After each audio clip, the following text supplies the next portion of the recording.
The midday sun beat down warmly upon the marble courtyards of Mithila, bathing the gleaming white pillars and manicured gardens in a golden haze. Inside the grand assembly hall, the air was thick with anticipation. Word had already spread through the city like wildfire. The great sage Vishwamitra had arrived, bringing with him 2 young princes from distant Ayodhya, lads whose prowess in the haunted forests had already become the stuff of legend.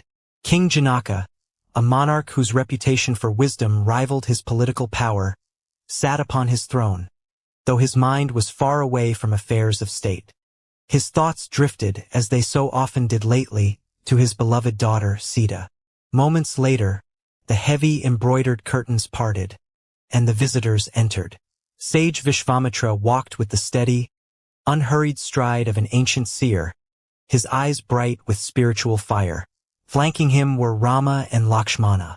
Though dressed in simple garments fit for forest wanderers, the 2 brothers carried themselves with an effortless dignity that commanded the room.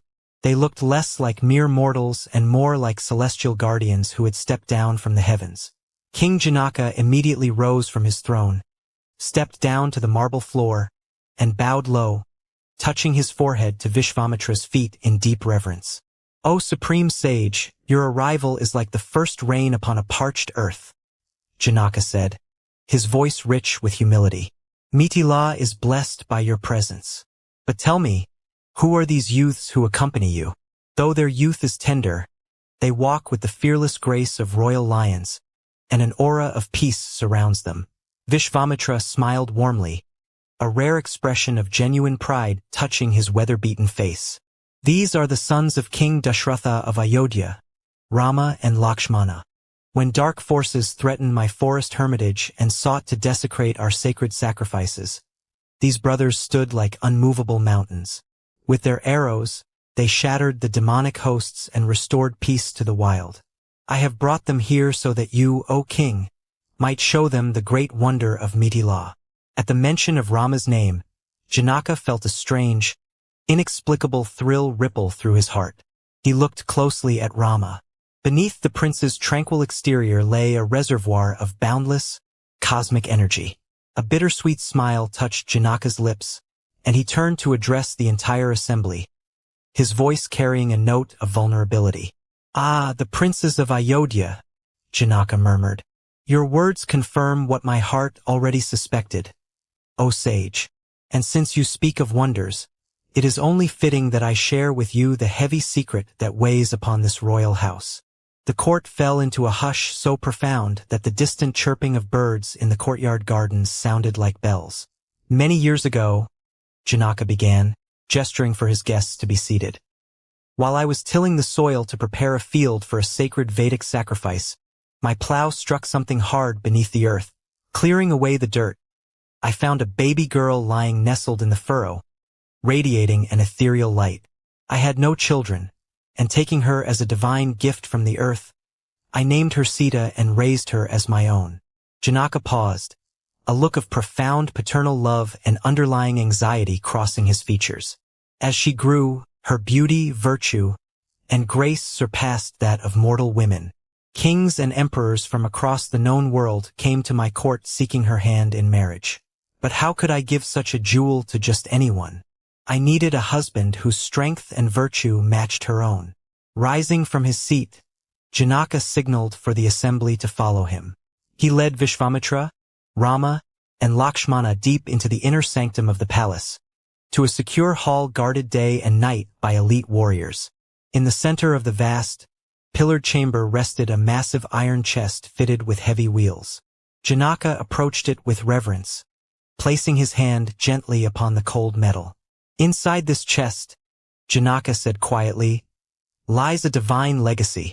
Generations ago, the gods gifted a celestial bow to my ancestor, King Devarata, as a reward for his supreme devotion.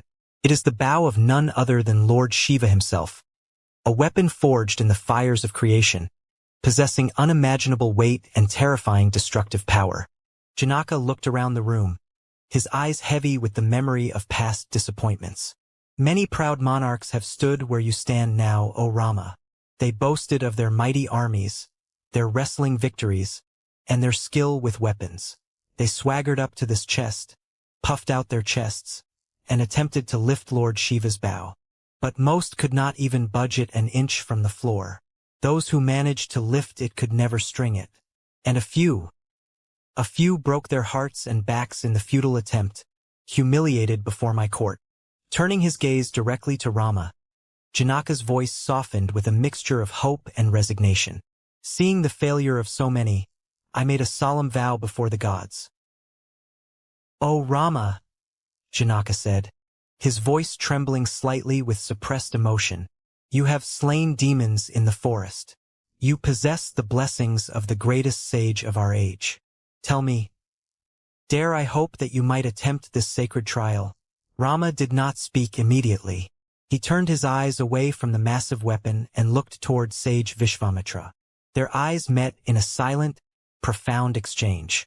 Vishwamitra gave a gentle, encouraging nod, a faint smile playing on his lips. That was all the permission Rama needed. There was no arrogance in his posture, no theatrical flexing of muscles, no loud declarations of victory.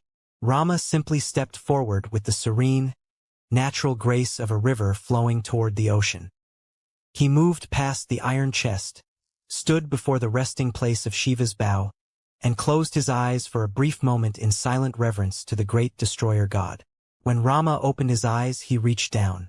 With one fluid, effortless motion, as casual as a child picking up a lotus flower from a pond, Rama scooped Lord Shiva's colossal bow out of the iron chest.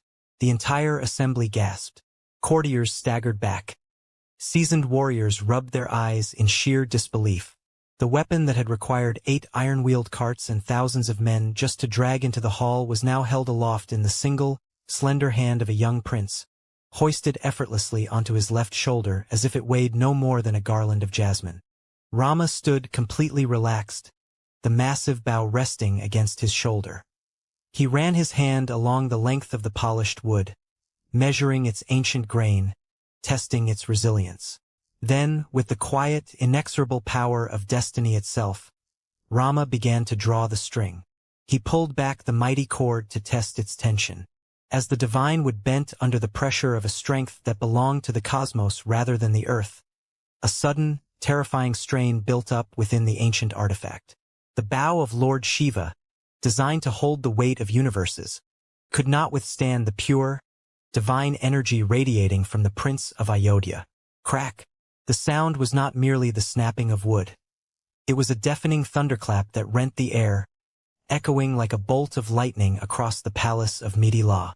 The earth trembled beneath their feet, the massive stone pillars vibrated, and a shockwave of wind swept through the hall, blowing back the heavy silken banners on the walls. In the center of the room, Lord Shiva's legendary bow had snapped cleanly into 2 halves, crashing heavily onto the marble floor with a resounding clatter. Absolute silence followed. For several long seconds, no one in the hall breathed. The courtiers stood frozen, their mouths open, staring at the broken pieces of the impossible bow, and then up at Rama, who stood calmly amidst the dust motes dancing in the sunlight, his expression as serene as a mountain lake. And then the spell broke. The hall erupted. Cheers of ecstatic disbelief, thunderous applause, and cries of praise bounced off the high vaulted ceilings.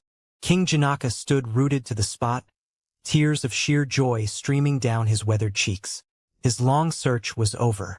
High above the courtyard, leaning against the carved stone railing of a private palace balcony, Princess Sita watched the scene unfold. Her heart raced, not with anxiety, but with an overwhelming, luminous peace. As she looked down and caught Rama's gaze looking up toward her, time seemed to stand still. The trial was over, the bow was broken, and 2 souls, written in the stars long before time began, had finally found their way to one another. Thank you for watching. Like, subscribe, and press the bell icon for more videos.